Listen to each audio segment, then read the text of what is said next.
All right, guys, welcome to Kitchen Daddy. This week, you better strap yourselves in because we are making an incredible wood-fired beef bourguignon.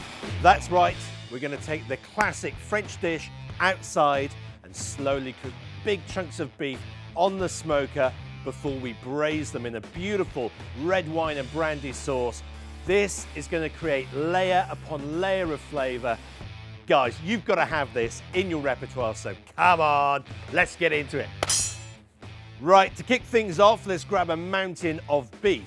Now I've got about 6 pounds, so 3 kilos of chucked beef here. I've cut that into a nice big dice. So we just need to season that up with salt and pepper. Get that onto the smoker. We're going to cook that for 2.5 to 3 hours. Ideally, we want that between 200 degrees Fahrenheit and 250 degrees Fahrenheit. So that's about 100 degrees Celsius and 125 degrees Celsius. Now, to make the sauce, let's get a large pan on a nice gentle heat. Now, I've got some leftover beef trimmings here. We don't want to waste them, so I'm just going to chop them up into small pieces. Now, let's add ½ pound of smoked bacon, the beef trimmings, and some butter into the pan, and we're going to cook them gently for about 5 minutes or so until they start to caramelize. Okay, that looks great. So let's add in our stock vegetables. So that's 1 onion, 2 sticks of celery, and 2 carrots. Let's give that a good move around. I want to get everything coated in all that oil and rendered fat. And now we can add in some brown mushrooms as well. So let's keep moving that around, and what you'll see, guys, throughout the entire process, I keep scraping the bottom of the pan. All that is lovely bits of meat and vegetables which is caramelizing on the bottom. That is absolutely packed with flavor, but we don't want that to burn, because if it burns, it ruins the entire flavor of the dish. So keep scraping the bottom of the pan when you see that, because that's just going to layer in loads more flavor into the dish.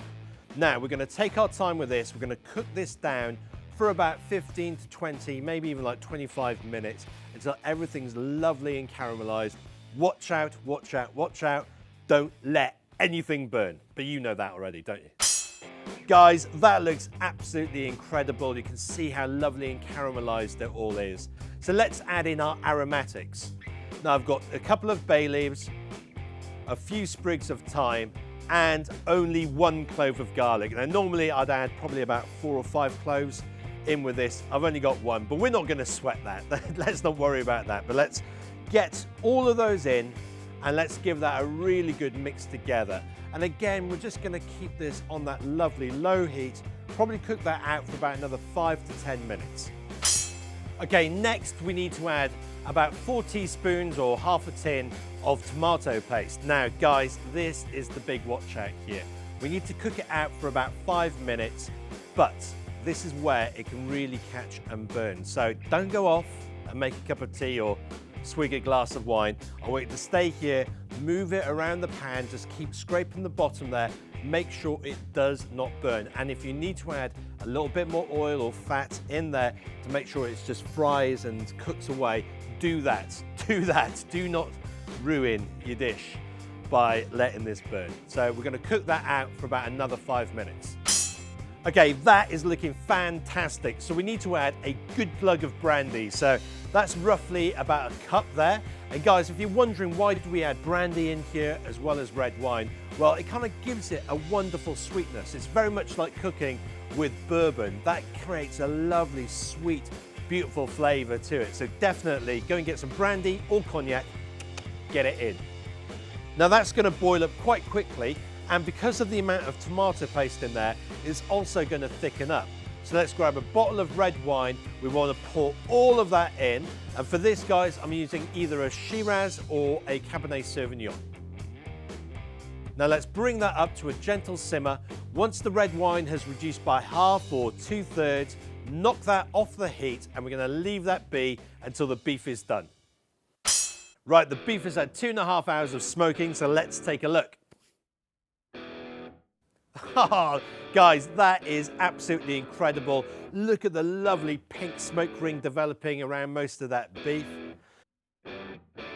Now, where the beef has been sat over the water bowl of the smoker, it hasn't quite got enough color on there. So what I'm gonna do, I'm just gonna quickly brown that in the frying pan with some butter. We wanna get more caramelization on there because remember guys, the more caramelization you get on the meat, the more brown it is, the more flavor you're gonna get into the finished dish. Okay, the beef looks perfect, so let's get that into the sauce. We want to cover that in chicken stock. Now let's get that back on the smoker, lid on, smoker lid on, and we're going to cook that for another 3 to 4 hours. Guys, I wish you could smell this because it just smells incredible and I'm getting so hungry. So let's go and take a look at the beef. You can see like the fat has actually gone that kind of red color from the smoke on the beef. That looks incredible. Right, it's pulling apart. The beef is done, and the good thing is, guys, it's still holding its shape. So we know it's cooked. That's going to be great. So we are now going to finish the dish. Okay, first up, let's get all the meat out of the sauce into a roasting tray and pop that aside. Now we need to pass all the vegetables and the sauce through a fine sieve and using a ladle, squeeze down on all those vegetables to get as much liquid out of them as possible. Now let's get a new frying pan on a medium gentle heat. We're going to add some bacon, mushrooms and baby onions. Once they've browned up, we want to get the meat back into the frying pan. We're going to ladle over some of the sauce, enough to just about cover it, and then we're going to keep that on a nice medium gentle heat.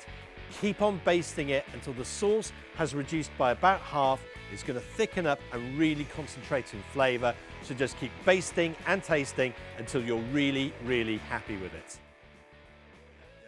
Here we go, guys. Look at this beef bourguignon. Absolutely perfect. And I've got my friend Dave, who is an official Frenchman, flown over here to taste it to make sure it meets the correct standards. So, Dave, come on, let's grab a fork.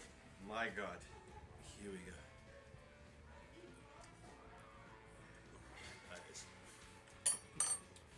C'est formidable. Oh, come on!